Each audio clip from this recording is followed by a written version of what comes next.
మనము ఇతరులను ఎందుకు క్షమించాలని కొంతమందికి ఆలోచన వస్తుంది. అసలు ఎందుకు క్షమించాలి?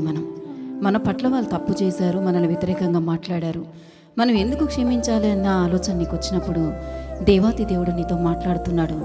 దేవుడు శత్రువును కూడా ప్రేమించమన్నాడు, శత్రువును కూడా క్షమించమన్నాడు. అసలు ఎందుకు నువ్వు క్షమించాలి అంటే, నీ హృదయం దేవుని ఎదుట దోషారోపణ చేయకుండానట్లు మనం క్షమించాలి. 1 యోహాను 3:16 చూసుకుంటే, మీ ప్రార్థనకి దేవుడి సన్నిధికి చేరాలంటే నువ్వు ఇతరులను క్షమించే బిడ్డగా ఉండాలి.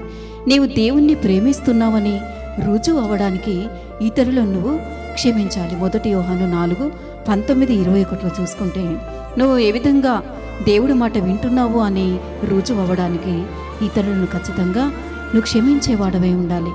అదేవిధంగా అనేక ఆత్మలు రక్షణలోనికి రావాలి అంటే మనం అందరినీ క్షమిస్తేనే వారు ఏది కూడా మనసులో పెట్టుకోకుండా మంచివారని మనం చెప్పినప్పుడు ఆ దేవాతి దేవుడి మాటని వారు వినగలుగుతారు. గనుక లూకాసు వార్త 23:34 మనము అందరి రక్షణ కోసము అందరూ రక్షింపబడాలి గనుక మనము క్షమించేవారుగా